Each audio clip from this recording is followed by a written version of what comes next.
everyone. If you have not met me before, my name is Ariana, and I'm the Executive Director of the Federation of Community Councils.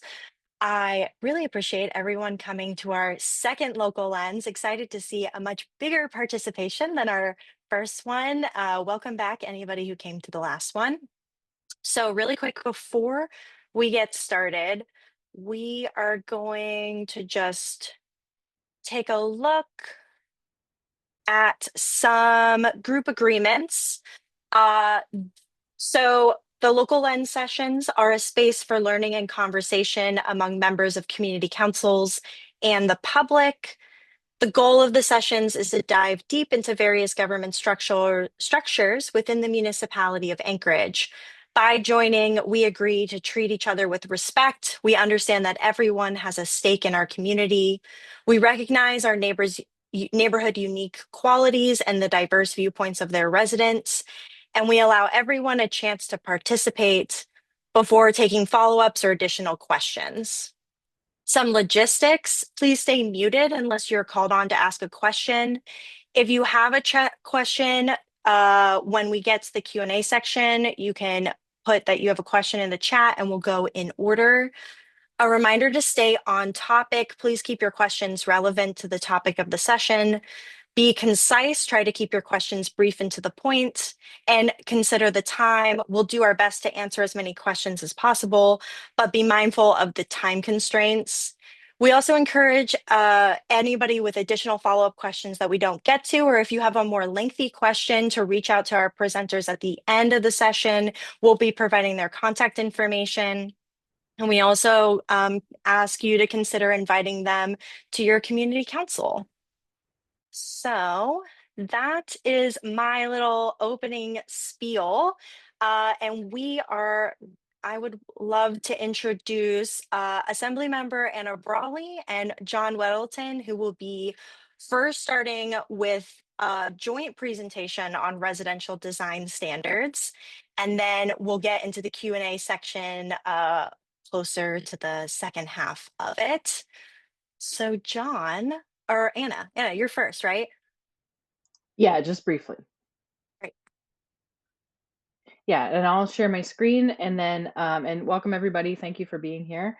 So I'll briefly give an introduction and then I will introduce my co-presenter, John, and then we'll come back at the end to the actual ordinance because I think we'll go on a little journey tonight. So first, welcome everybody. My name is Anna Brawley, Anchorage Assembly Member for West Anchorage, got elected in 2023. That's one of the hats I wear. Another one is that I'm a trained professional planner. So actually, I've worked in this community. I'm not with my former employer anymore, but I worked for Agnebeck Consulting and did a number of projects, including in Anchorage and other communities around planning. So I bring that lens. I've also been involved in our community councils. I first joined the community council in 2012. I'll talk about that in a minute, and have been involved in a number of kind of initiatives at the local level from that lens. And I'm a homeowner, a housing advocate, and I very much want Anchorage to be a great place to live, which I believe it is, and we can make it even better. I'm also, and I'm getting to why this is important, I'm also a history major. So before I was a planner, I studied history. And what really brought me to planning originally was in 2009, the city of Chicago, where I was living, was celebrating the centennial of what they call the Burnham Plan, a plan that was passed in 1909 that really shaped in a foundational way the way their downtown looks and the rest of the city.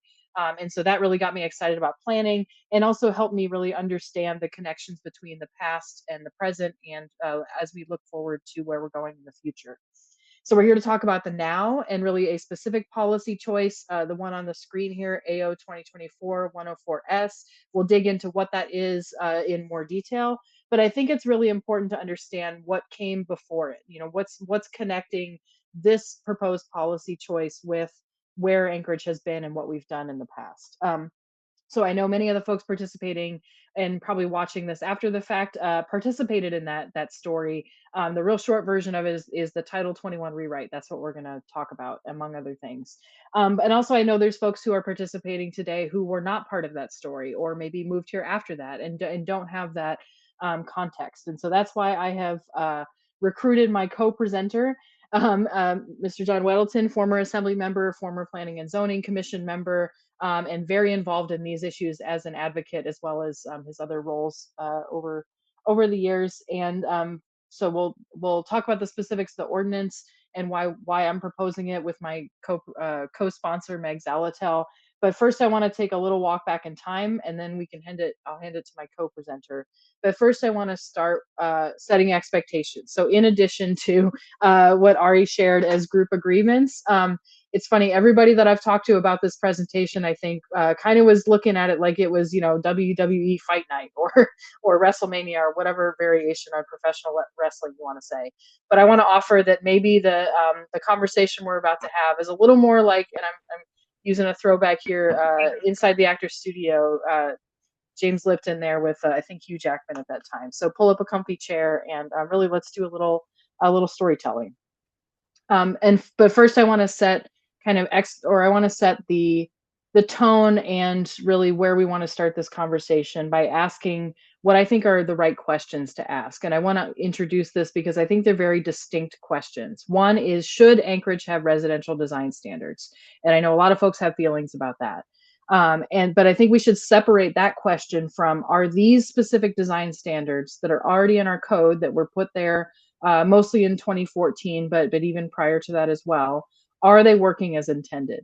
And I think in order for us to answer those questions, then we also need to ask some other questions. How and why did we get here?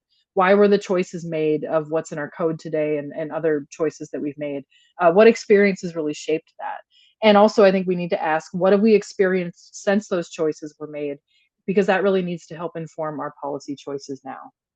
So with that, I'm going to introduce my co-presenter. As I said, Mr. John Weddleton has many roles in this community, but I want to also note that we have a shared origin story. And apologies to John, I'm sure this is some specific comic book reference, or I think it's a company called Origin Story Comics, but you can give more context there. But I want to say I was looking back at old community council agendas, specifically Spenard, because I can pinpoint the first time that I saw and heard John. We got to know each other, over the years since then, working on projects together, working on Spenard Chamber of Commerce, other things that we've both been involved in. But I remember John showing up to the Spenard Community Council meeting, October 2012. This was the agenda, just for reference, and really talking about the Title 21 rewrite. And at that time, it says here he was there on behalf of the Anchorage Citizens Coalition, which I know he's going to talk about in more detail as well. But he really was presenting kind of when we were in the throes of deciding what zoning code changes to make, and presenting an impassioned case for the community version of that code and why it's important.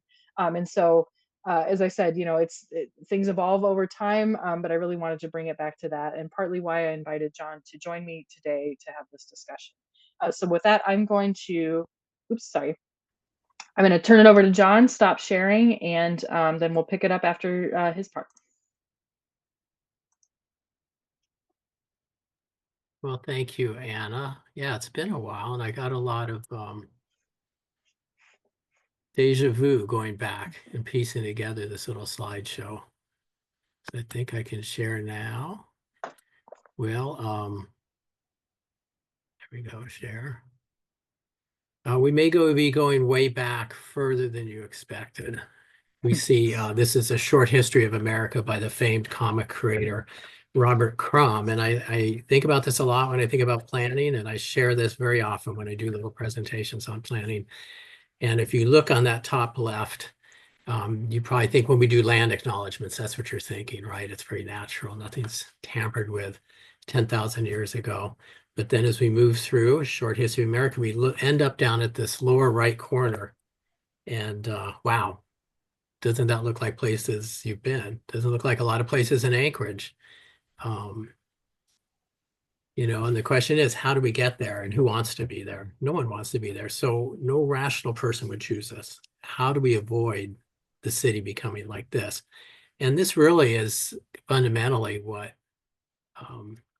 we were looking at Anchorage 2020. Now, Anchorage 2020 was largely written by the time I got really involved. And about in 2020, I became community council chair on the hillside. I'm like, oh my goodness, what do I do? We're trying to learn the job. I had no one teaching me this stuff, and we're rewriting our code. We got this plan. So I just kind of dove in and, got involved. And that point, the Anchorage Citizens Coalition was doing meetings on the code and on the plan and so on. So that was kind of my start of it. And interesting, I was at a housing club meeting, I don't know, it was a month or two ago. And I got that same vibe I got in those early years of the Anchorage Citizens Coalition. It was, a group of people just really love Anchorage, interested in it, willing to put in time and effort into making Anchorage a better place. There's a lot of community horsepower in the housing club, just as there was in the Citizens Coalition. But the difference is the context we're in right now. Things are very different then than they are now. And, what was it like then? I want to talk about that. And then how did we get towards the design standards and the process for that? So, I think this sums up one of the big themes of the plan, and that's demands of rapid growth have faded and quality of life issues have moved to the forefront. Back then when the plan was being written, we had population growing, we were fresh from the fast development in the 1980s. And, key element was the bowl had hit its natural limits. We couldn't keep spreading out with single family homes. And we knew we'd have to build up, not out. That was one of the rallying themes. So what it was multifamily housing. We thought we'd have apartment buildings. That was a goal. It was looked forward to and intense, thought we were going to get that. And we need it. And we still need it. But there was a fear because we have some examples, many examples in Anchorage where we have some multifamily and it's a plain box, completely paved prop lot with dumpsters at the front. And this is something that we didn't want. So this is the kind of thing we have. We expected more of this. We want more of this. We need more. And this is what we were trying to avoid, that look. Should Anchorage be like that? We think, what can we do to prevent that? So the goals of the comp plan are many, and you do these plans to kind of balance those goals. And one of those things is, kind of designing the city to allow things. And so I think some things that are shared goals now is walking and cycling. That was the new thing we were pushing for. Better access to transit. So the more people ride buses, you have less need to own a car, to drive a car. You want to connect multiple modes of transportation, get more people out walking. In the design standards, create visual connection with the street and safe, secure neighborhoods. And the ultimate goal was really just to raise the bar just a little bit so we wouldn't have that little box with the dumpsters. And, how do you get there? And most builders were building to that. But I have a friend who's a developer, and she told me at the time, she said, I can only be 10% more expensive than the cheapest guy. So the people who are building like that drag everything down. So slight lift could help the entire city, all of our building. So that's kind of where we were looking at. So how do we get there? Well, the Title 21 rewrite was a huge involved public process for over a decade, compromises on all sides, all directions, constantly. And this was something that came out about the time. I might have shown this when Anna first saw me.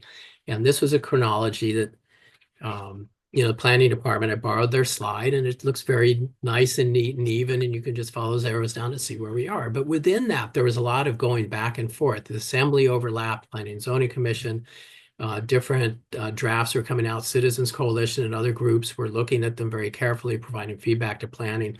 It's very much an iterative process back and forth. But a few points on here is, the costs of these were considered constantly. It was always brought up, are these design standards and various, height limits and so on, are they too expensive? There was a real estate task force that was put together that looked at things very critically from a builder's and property owner's point of view.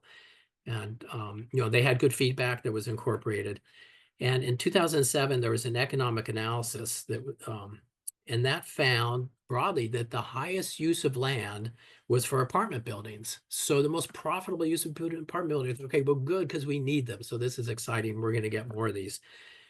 They found that the increase in costs from the design standards was outweighed by the decrease in parking requirements.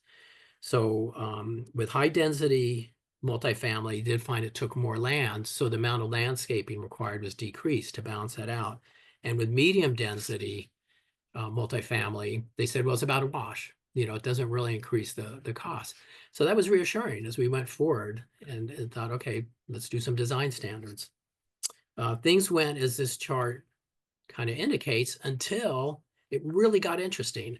And that was the mayor had someone review the code and give him feedback. And that person came back with like 100 different changes, but the mayor rejected most. And he came out with, about a dozen and sent those to the planning commission to review, which is kind of proper normal process. And the planning commission taking those and then technical changes that they'd gotten from the, corrections from the planning department said, we're not just going to look at these things the mayor sent us. We're going to start from page 1. And they went through every single page over more than a year, the code coming back with changes. Overlapping that was the Assembly with their Title 21 committee, which had started about 2005, and they worked actively for 5-6 years. And these documents are going back and forth and feeding out of the planning commission as they were done with things to the Assembly thing. And the Assembly went through every single page. And in the end, we had a document as each chapter was kind of sanctioned by the Assembly. They called them provisionally adopted. And at the end, all of them would be provisionally adopted, and then the whole package would be passed. And that ultimately happened about 2013, 14. Throughout that process, the kind of aspirational, lofty goals of the comprehensive plan were always in retreat. They were always chipped away at. The design standards, which started out quite high, were chipped down and chipped down and chipped down.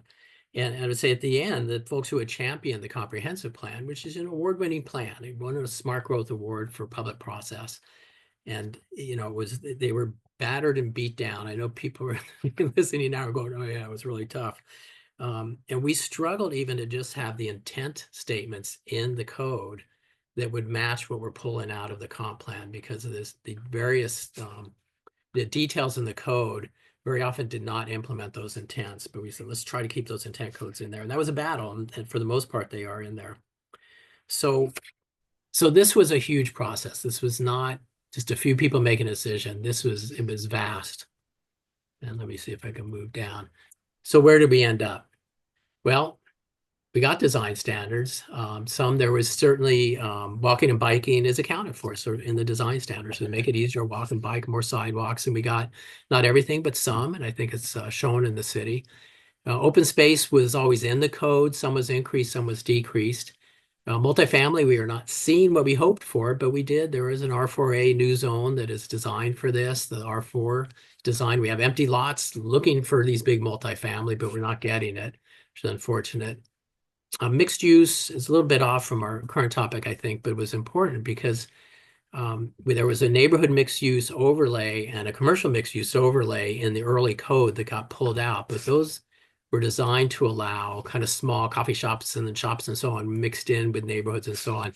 And when those were pulled out, we never really replaced it with something that would allow those. So it was unfortunate.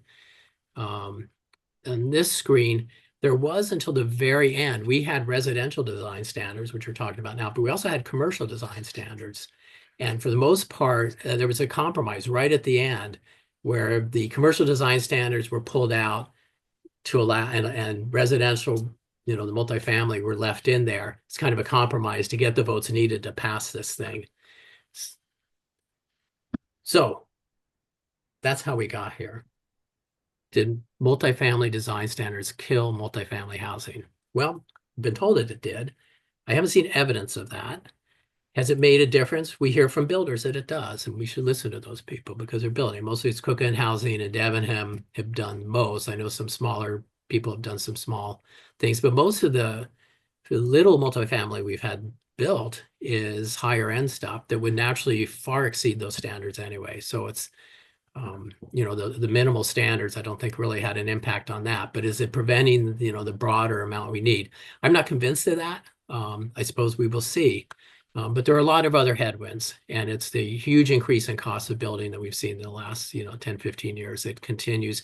A decrease in population really makes it scary. If you're going to build a big building with many millions of dollars, if the population is dropping, what if you can't lease it out? Okay, so it's a real gamble. Whereas in lower 48, it's booming. You can build down south without, facing that risk as much. Another thing I found out just stumbling around on some data, but we have the blue as Anchorage, and you can see right here when those design standards came in, what happened to multifamily? Oh my goodness, dropped. Does that cause an effect? Well, I don't know, because right about here, the orange line is Matsu, and they got rid of their design standards. They had some increase, but if you look for the last 9 years, we've all been trending down. So it really says there's more going on here than design standards on affecting, the amount of multifamily we have. So is pausing the standards a bad thing? Well, I don't know. I guess we don't know yet. Things are different now than they were then. Despite the drop in population, we have a really acute need for more housing. We had it back then, and we have it even more so now. That's very important. I think what I worry about is that we're moving forward in all the housing changes we're doing without a new plan. And that new plan could be a 2-year process. I mean, writing the code took a crazy amount of time, but the plan could be much shorter. And that would give us more direction. At this point, it's like we're sailing forth into this new context without a rudder. And I worry about that. And I worry, we for people who might be in the notion that, who were those numbskulls who came up with this code, this destroyed housing in Anchorage? Well, it made sense back then. And if it doesn't now, because the context has changed, as we make changes now, people should remember 20 years from now, the context will change again. And we should be cautious that people don't look back and say, who are those numbskulls in 2025, 26 who came up with these things? So, it takes a lot of humility as we move forward. We don't know. We should be very, very careful. So anyway, that's my thoughts on how we got there and where we are. Hang on. Anyway, my last slide for now, but thank you. Yeah, thanks, John. Okay, I'm gonna switch back to my slides, and then I am watching the time because we do want to make sure we have plenty of time for questions. So I'll try to go quickly. And then I think, as Ari mentioned, this will be available online, both the recording and the slides, as well as the copy of the ordinance itself. So more to come there. So just a quick timeline recap. And the point that John brings up is an interesting one, which is that we made these plans. We're working on implementing those plans, and so I think that one take is we need to update our plan, and we'll get to that. I think at the end there is a lot of discussion about that, and planning department folks are actively working on that. But I think also the question is really, what does it mean to implement the plans that we have? And I think everybody would say we have not fully implemented our plans. Obviously, we're past 2020. We're not at 2040 yet, but there's still a lot to do. And so this is just really a quick recap to show that timeline. Of course, you can see there's a lot that happened on that timeline besides these dates. But just to note, these were kind of some of the milestones. And then I also want to note there's been a lot of Title 21 code changes for over multiple administrations, certainly multiple tenures of assembly members. And that list is tiny text on purpose, just to note that there is a large body of work. And so each of those has its own story as well. Some are small, some are large, but just to note, it is an ongoing process. Really, the general principle in planning is you write a plan and then you implement it, and usually changing your zoning is implementation. And it just worked out the way that it did, that we made significant code changes and adopted those a few years before we actually updated our land use plan, the 2040 plan. So we're a little bit out of sync maybe, but it is also a very iterative process.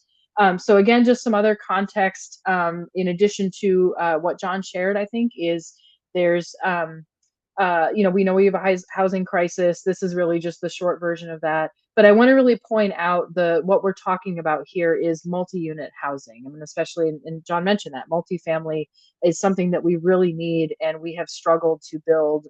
Certainly, it was less and less feasible into the 2010s before this rewrite. You'll see the big spike of permits that were pulled. Not all of those did turn into housing units. Some of them did. And that was really during the changeover of the old to new code. And then since then, it's really dwindled. And of course, we've seen total housing production down. But I really want to emphasize, if you look at the dark blue, single family homes are still getting built, certainly not at the rate that they were in the 80s or even the 2000s. But really what we're looking at is that yellow bar, and that's what we should be concerned about. I don't need to tell the folks here, but we have a housing shortage. But again, I want to stress that this is not a new problem. It's really a problem that we've known about for a long time. And I think, we've made some steps to fix it. John mentioned a lot of the external factors that are headwinds, as he said, for us. But you can see in 2012, there was a housing shortage forecasted. In 2014, articles, I could have put probably multiple articles from every year between then and now. And then I put one from 2024 just to really emphasize, this is an ongoing issue. And in particular, the 2012 study found that multifamily housing, as we said, attached multiple units, 5 or more units, was infeasible to build in 2012, economically infeasible.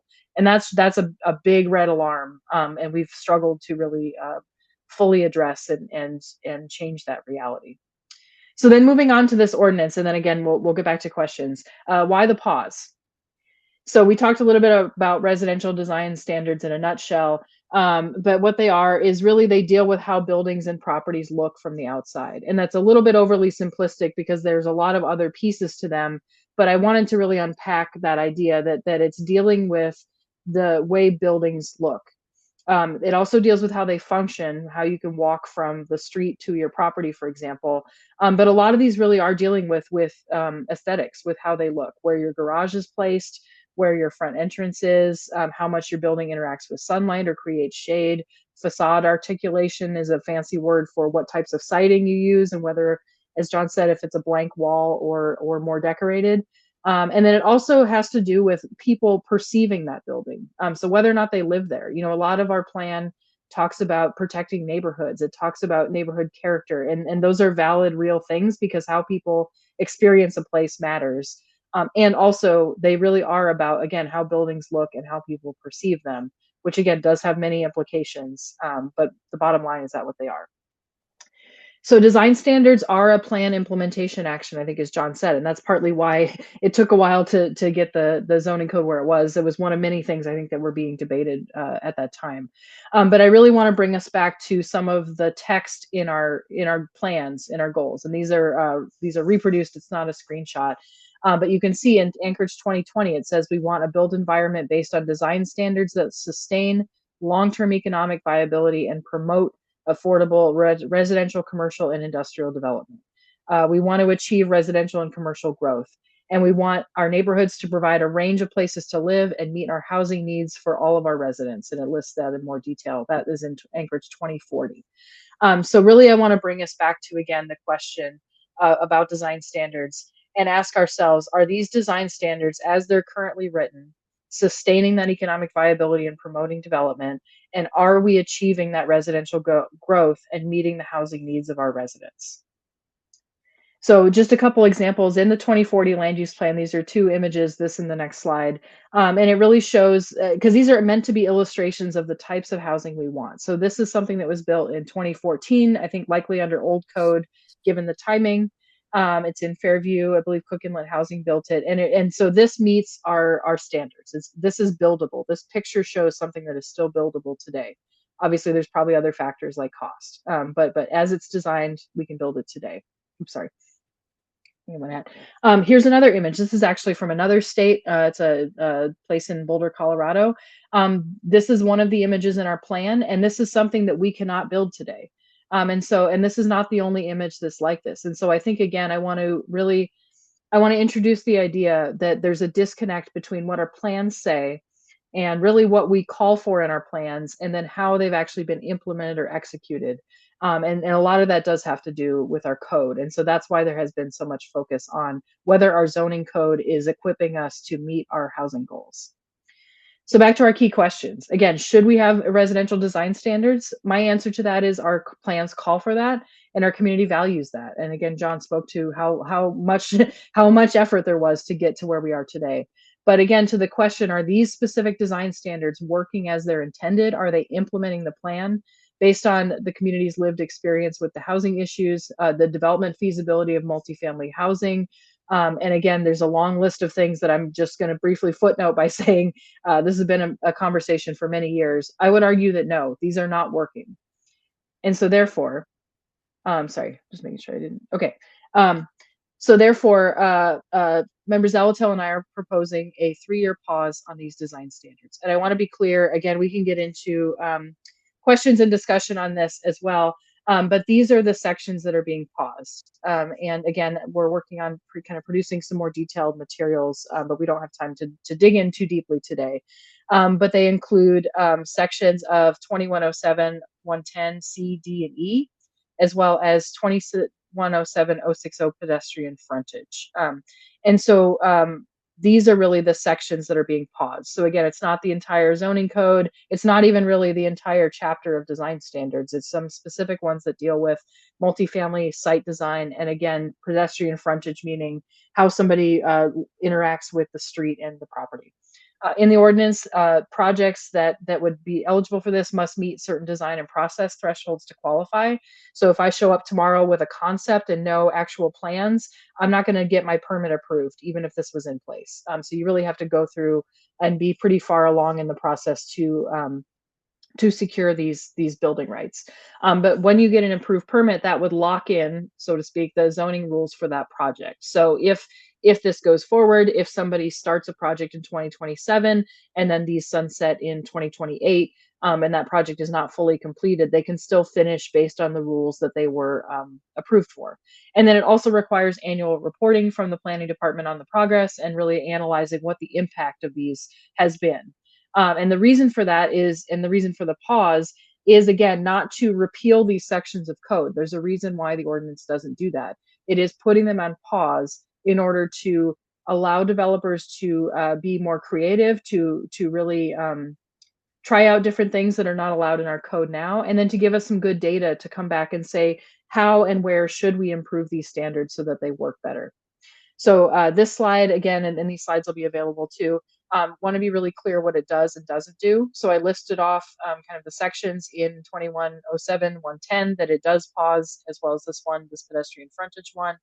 But also, to be clear, it does not do the things on the right side of the list here. It doesn't delete or permanently remove those standards. It doesn't change our process. It doesn't change zoning districts or the use table. It doesn't pause other things like subdivision code, driveway standards, etc. It doesn't pause building code, which has to do a lot more with health and safety. And it doesn't change anything about private regulation of land. So your HOAs, your deed restrictions, etc. This is really about what the rules are for how we design multifamily buildings, meaning apartment buildings, condos, any attached housing over 5 units, 5 units or more in our city. So just the last slide. There's a department memo on our ordinance. So this ordinance was waived from Planning and Zoning Commission review. The planning did produce a memo and shared it with the Planning and Zoning Commission. It's a document that's attached to this item that you'll see on the agenda. But I'm pulling out just a few excerpts because they made 3 recommendations. And just to be clear, this was on the original version of the ordinance. So first, they recommend changing the suspension a little bit further out. So we've changed that in the S version, the substitute version, from 2027 to 2028, with the reason being that that gives enough time for folks to move a process or move a project through the design concept to design to approval. Second, this is a future action. It notes convening a working group to test out and really look at revisions to the code. And so this is something that we very much agree with. I've been part of actually a separate effort to look at a different part of code called that's shorthanded site access. You'll hear a lot more about that as we move through that process and move an ordinance forward. But really was a successful process, I think, involving a lot of different stakeholders to inform that process. And so, we were partly testing out that format. So I think that's a really great suggestion. And I intend to amend the ordinance to say, essentially, the intent is to do this. And the last one is updating policy guidance in the plans. And I think John mentioned this as well. This is something that the sponsors of the Home Initiative called for back in June. And since then, we've been talking with planning staff about doing a targeted update to our plan, really engaging the community to look again at our priority strategies and where we need to go. So really having that conversation outside of a specific code change and more with the big picture. So with all that, I know there's probably a lot of questions. This is just to remind folks the hearing for this ordinance will be February 11th. That's our next regular meeting. It'll, starting at 5 p.m. in chambers. If you go to ancgov.info/testify, you can sign up either for phone testimony. You have to sign up by the day before at 5 p.m. Or you can send written testimony, or you're always welcome and very welcome to come in person and testify. You'll just have to sit through what can be a very long and complex meeting to get there. So those are how you can participate. With that, I will just say thank you. And I know they'll share the contact info later. So I will stop sharing and I will turn it back to Ari, unless John, Yeah. if you'd like to add anything. Oh, yeah.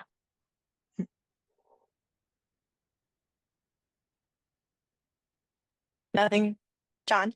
Okay. Okay, great. We Yeah. have a question from Alan. I can also read your question, but I figured you may want to ask. Alan Kaplan. Oh, okay. Yeah. Hi. Well, the thing was, I was wondering about have folks considered how a form-based code regulatory approach could be a more flexible and cost-effective framework rather than the very overly prescriptive Euclidean zoning that's in Title 21, the development regulations now. Yeah, thanks, Al. I can, and John, I think we can just kind of tag team or jump in as we need to. And that's a good planner to planner question. So for those who aren't familiar, form-based code is as Alan said, is a type of code that really says, let's regulate really the size and the scale of the building more so than the use and some other pieces. I think that is a really interesting discussion. I think it is much bigger than this ordinance. I'm open to that idea. And actually, I'm aware of the folks in Girdwood who have been working on their comprehensive plan. They're actually calling for that type of form-based code changes to their own chapter of zoning code. So I think that actually is going to be a really interesting and useful experiment for us to look at. So I think knowing that kind of stepping back and rewriting the whole code, last time we did that, it took 11 years, 12 years. But I think it's something worth trying, and I think Girdwood is really positioned to do that. And I look forward to seeing how Girdwood turns out. I mean, that's definitely a concept to work with, and that's a great community to give it a test. Great. And then we have Katie Nolan. I'm backing up about the idea of eliminating the AO from P&Z Commission review. Why? And isn't that just eliminating another level of community involvement and feedback to fine-tune these ideas? Yeah, that's a good question. And I think I mentioned that briefly. So this ordinance did waive Planning and Zoning Commission review. We introduced it in October with the idea that that would give potentially enough time for Planning and Zoning Commission to weigh in. So Planning and Zoning Commission, for folks who are not familiar, they have certain kind of regulatory functions. They look at things like rezones and they can actually make certain decisions as far as planning goes. They're also advisory to the Assembly on policy, and that was one of the things that was really specifically written into our zoning code. I guess my take on that is that really, I think we should, if we're in the space of questioning assumptions and really questioning how we've been doing things and whether it's working, I think another valid question, again, that this ordinance doesn't really address directly, but it is, is our process working, and does it allow us to respond to changing conditions? And so I think you've seen probably at this point multiple ordinances that waive planning and zoning review. I can also speak from experience that site access, this other piece that really did go through us an extensive public process, and then we've had to fix on the back end. Even just trying to get an ordinance to fix those things turned around is going to take about 9 months. And so I think at least for me, I feel a great deal of urgency around our issues, and I think we need to try things differently. And I think the reality is that if we hold ourselves to the process that we've created, we will be 3 years out before we see any impact from any of the things we're doing. And so I recognize that does skip parts of our public process, but I also will say this was introduced about 3 months ago. In fact, exactly 3 months ago, or 4 months ago, if I'm doing my math right. And we've been trying to give folks notice and give a heads up, because you can also participate through the assembly process. Right, So I Great. just, And then, sorry, if I So could sure, chime should in John. just we, a little bit on that, is I do lean towards sending things to the planning commission. And, if the assembly remands something to the planning commission, they can set typically it's a 90-day turnaround to get. And you do a couple of things there. It's not only getting feedback from the commissioners, but also it gives the planning department more time to carefully go through it. And, when I was on the planning commission, I had sections of code memorized, at least the code numbers and stuff. And you really do know it, and you can see some of these connections that, I think with the, again, I'm going to knock specific assembly members, but to say broadly, the assembly is torn so many different directions, in the city. And this is a group that focuses just on this kind of thing, and having that focused look at proposals, I find beneficial. I found it when I was on the assembly, but also when I was on the planning commission and in between. Great, thank you. Heather Teal has asked, I gotta find it. Does pausing those specific pedestrian frontage standards mean builders will not be required to include walkways? That's a good question. To my knowledge, no. And I think another interesting assumption that I've really thought a lot about is, absent additional rules, that developers will build the exact same things that we saw in the 1970s. And I think there's a lot to unpack there. I think the developers that I've talked to, well, one, it's important to recognize that for market rate developers, they are trying to produce a product that's competitive in the market. And a lot of our builders are really local folks at this point. They're literally people who grew up here. It's family businesses, and they feel, I think, again, I'm not speaking for all of them, but they feel a great deal of ownership and wanting to build places that function and also look nice. And so I think one answer is, and I'd have to double check in the code, this doesn't pause a lot of the other requirements around having walkways, around having circulation. If you build a parking lot, there's still rules that requires, what it looks like, how it functions. But I think also we should really, again, interrogate the assumption that people are going to build, kind of the worst versions of oil boom housing in 2025, especially given the price and the cost to do so. I might challenge that a bit. I think most people wouldn't. I think Cookend Housing goes far beyond the standards and always will. Debenham is the other, most notable builder of multifamily. Is similar. But the people to worry about are the smaller developers. And I say, a guy like me sees a piece of property and says, I could probably have a great retirement if I had 6 units on there and just have that rent coming in, and I'd live off of that till the end of my days. And then the cost comes in, and you start trimming, and the nice stuff goes away. And it's just how it goes. And we also, with these design standards gone, the obvious benefit, the thing to do is, instead of having the building closer to the street, it's kind of the more walkable interaction thing, it's pushed back to the back of the lot. And you don't have drive aisles along the side because you don't need them anymore. So you build more building, and we're looking for more units. So you get more units, but the building's further back, and it's pavement in the front, and dumpsters at the front save space so you can have more units. So that design is actually the efficient design. And this the zoning code does, the design standards are going away. The internal walkways would go away. I mean, someone could put them in there, but they're not required. And when you start trimming, that's where you land. Would everybody do that? Probably not. But you'd have enough. And as I quoted my developer friend, she said, I can only be 10% more expensive than the cheapest guy. So it puts pressure downward if you're trying to be economic. I think the builders that have been building the last few years, that's not going to be an issue. But you'll have presumably more people moving in. That's the whole goal, moving into this space of building multifamily. And that's where the risk lies. Great. And we have a couple people with a couple questions. So Rob Moore's first question is, what is the impetus to change the code?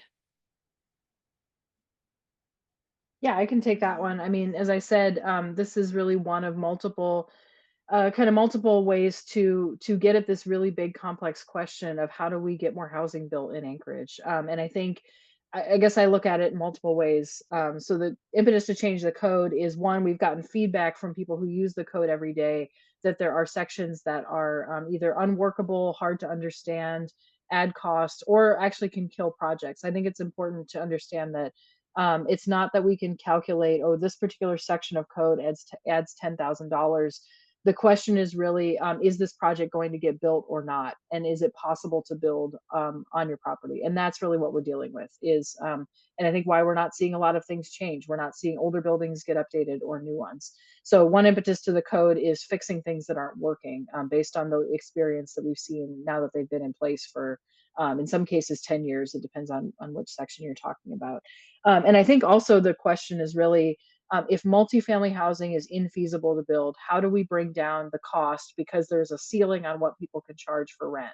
And that goes even more so when you're talking about affordable housing, which is often really like low income subsidized housing, or just housing for people who don't have a ton of money, you know, who are renting, who are working, they're a barista, whoever it is, right? How do you really help those folks? And so I think part of it is getting new construction. A lot of that is going to be more at the upper end of the market because of that cost. Part of it is reusing existing buildings. Our zoning code right now makes that really difficult to do, partly because all of these design standards right now are triggered if you make significant changes to an existing building. So not just building new. And then really, I think it's unpacking kind of where the zoning code is the issue and where something would otherwise get built versus where we need to invest direct public money to get something built, something that will not be produced by the market. So it's a much more complex question than we probably have time to deal with. But I think that's really the thing to understand is we're trying to fix things that we know are not working in our code. You know, I agree with that too. You should always be looking at the code and ways to improve. And this section of the code has been amended. There's been over 20 ordinances doing it over the last 10 years. And I think at least 2 of them came from me when I was on the assembly. So we should always be looking at how can we make it better. So that's, and in this case, you know, we need more housing as it hold up. You know, I would say on, you know, a big problem is we have old buildings. How do we get those back in play? There is a limit though on how much you have to spend to bring it back into code. I think it's like 20% of the project cost. That could be a deal killer, but it's not 100% compliance if you're just rebuilding an old building. But that is definitely something I think we need to focus on. A lot of it's building code. If you have to bring it up to building code, that's a different animal. And for people who don't know, there's the land use, what you do on the property. Building code is how you build it with electrical, plumbing, et cetera, and so on. They're separate ordinances or parts of code and so on. Thank you. Deborah Hansen asked, what is a goal? A certain number of dwelling units? Over what time frame? Yeah, that's a great question. And actually, I will. I know we don't have somebody from the mayor's office on, at least not as a presenter today, but I'll just note that the mayor recently has published the 10,000 homes in 10 years strategy. So I think that really answers the question of both the number of units and the time frame. I think arguably we need to be moving very fast, and so hopefully we are not seeing 10,000 homes just at the end of 10 years. But that also means about 1,000 units a year. And so we, as I said, many of our studies from over the last decade have found that we are structurally behind dealing with our needs, even as we have less population.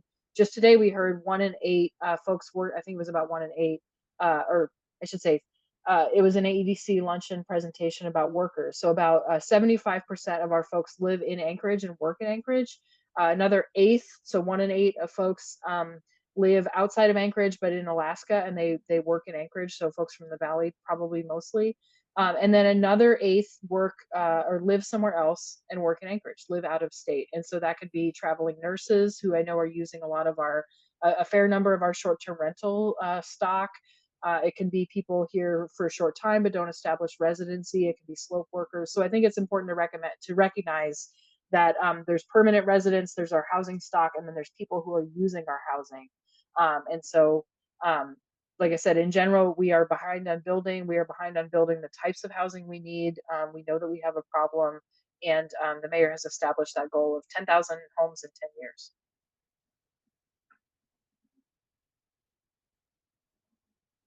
John, anything?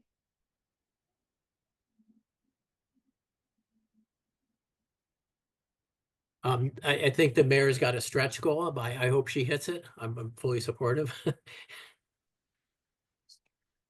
Great. Jason Norris says, thank you Hi. both. My question, Jason, you wanted to say yours? Sure. Yeah. So thank you both. Really appreciate y'all coming out tonight and presenting. It's very informative. What I was saying is, what would your ideal outcomes for this be?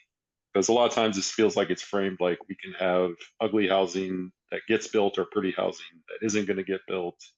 It feels like that's a false dichotomy, but is the choice really that stark? And at the end of this, what would you like to see? Yeah, John, do you want to take that one? I've been going first every Yeah, time. no, I'd like to go ahead and take that. And I hope I didn't come across saying that without design standards, we would only have ugly buildings. And we've had some beautiful buildings before we had design standards. But we also have, if you drive through, certainly Park des Menard, lower income, places, Fairview and Mountain View, you see the kind of buildings that I showed in that one picture. They're very simple because that's a practical, frugal way to build housing. And I think we'll see more of that. Will it wreck Anchorage?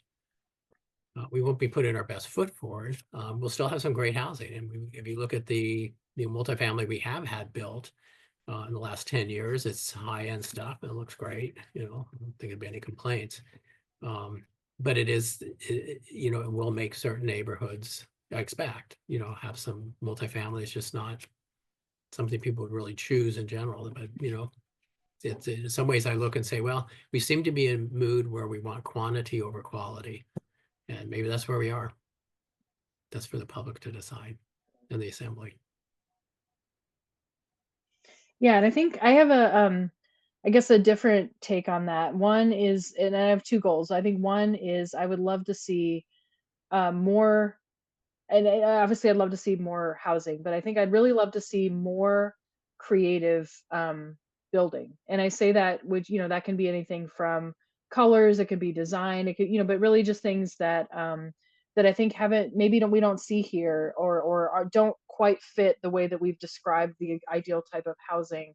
But we would still think are interesting or beautiful or really, just notable. And so obviously, that could be a high end, artistic kind of building, or it could just be an interesting little cottage. It could be just something that's different and lets people kind of express who they are, who they want to build, or what they want to build. And so I would really hope to see some innovation and some creativity, and just see kind of what folks would do if they don't have as many constraints. So that's one goal. My other one would be really to just to look back to the process of the Title 21 rewrite. It was a lot of work. It was a lot of conflict in this town, and I think the echoes of that continue forward for years, including in this conversation, which is why I brought it up very specifically in context of this ordinance. And so what I would also hope is that we get to a place that we can still have disagreement, that we can still have vigorous discussion about what our policies should be, what we should prioritize, but also that we can come more to a place of common ground and really openness to trying something new. Because I think that's really been my experience for the last several years in this community, before being on the assembly, is it's hard for us to imagine something different without it being scary or without it being negative. And so I hope that we can just keep having that deeper conversation about what that looks like. I wonder, could add a little bit to that. There is a routine in the code that applies here, and that's called alternative equivalent compliance. It's kind of AEC. And that's a part that I think we hung a lot of hopes on, but it doesn't seem to have worked well. And that's a case where you could come up with a totally different design, totally new, very creative, but you meet the requirements. Yeah, it makes it walkable. You have the walkways, you have connections with, the neighborhood or whatever. If you meet those goals in any way, that you would have your project approved.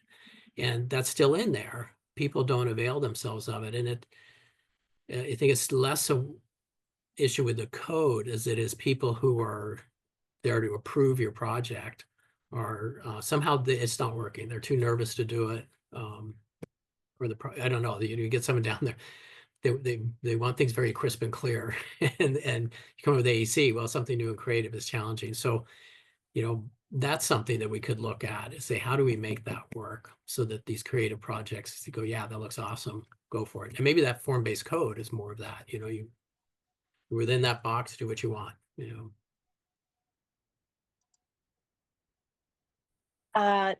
Thank you. Pat had a question, Pat Redmond.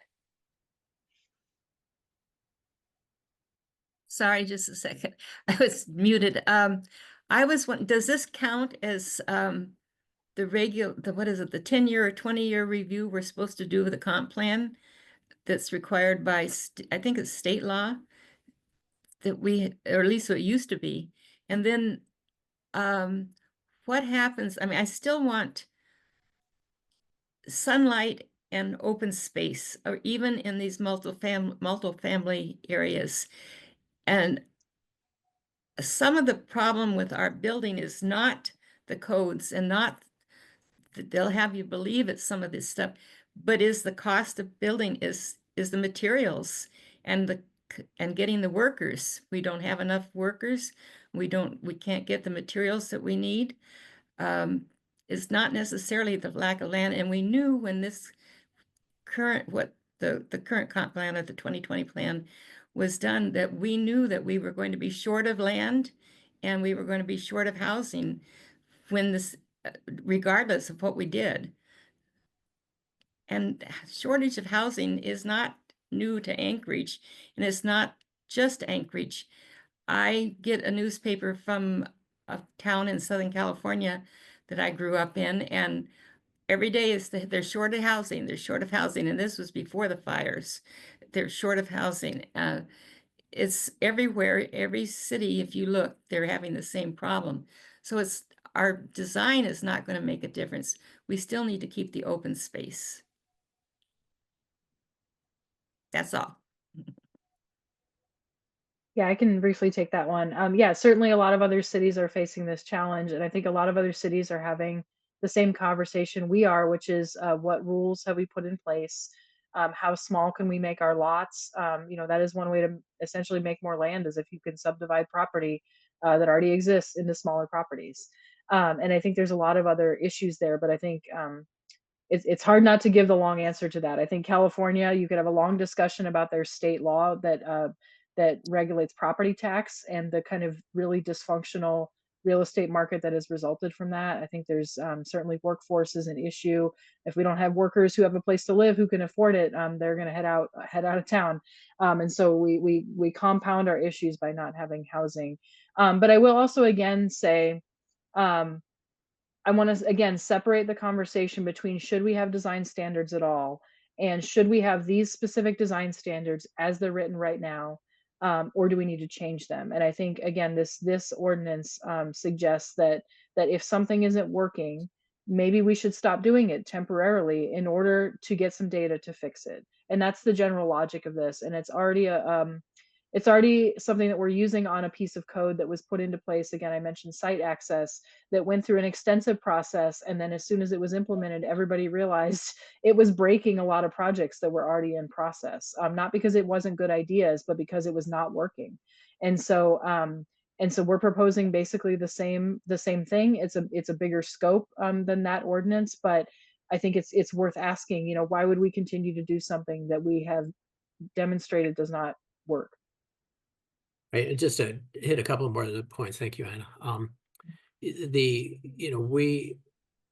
If you have zoning, you're required by the state to have a plan that kind of guides that zoning. So we do. I'm not aware that there's a must do every 20 years. I think that's a city thing, and it seems reasonable to me too.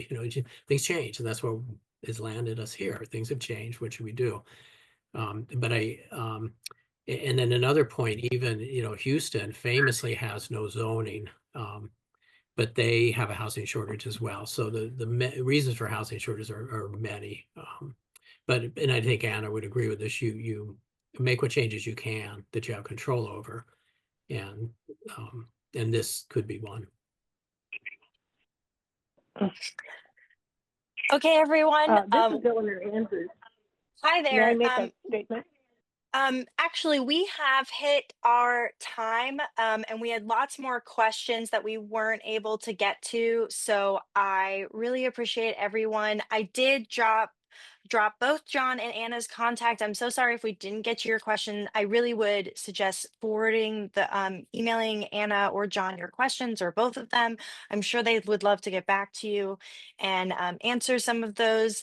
As Anna said, we will be posting this presentation along with the slides up tomorrow on our YouTube so you can review back or send it to people who weren't able to make it. Thank you guys so much for coming. There's also a link in the chat about how to testify, how to sign up for phone testimony, or you can go to the next meeting. Anna, can you remind me when it will be on the at the assembly again? Yeah, Tuesday, February 11th. It's our next regular meeting. And the agenda for that will publish. It's 3 weeks between meetings, so it'll publish sometime right at the beginning of February. But it's AO 2024-104S. Perfect. Okay. Thank you, Anna. Thank you, John. Thank you, everyone, for coming, and have a lovely evening. Drive safe out there. Thank you, Ariana. This has been great. We need another half thanks, hour. Thanks, Anna. Yeah, thank you. Always a pleasure. Yep. See you.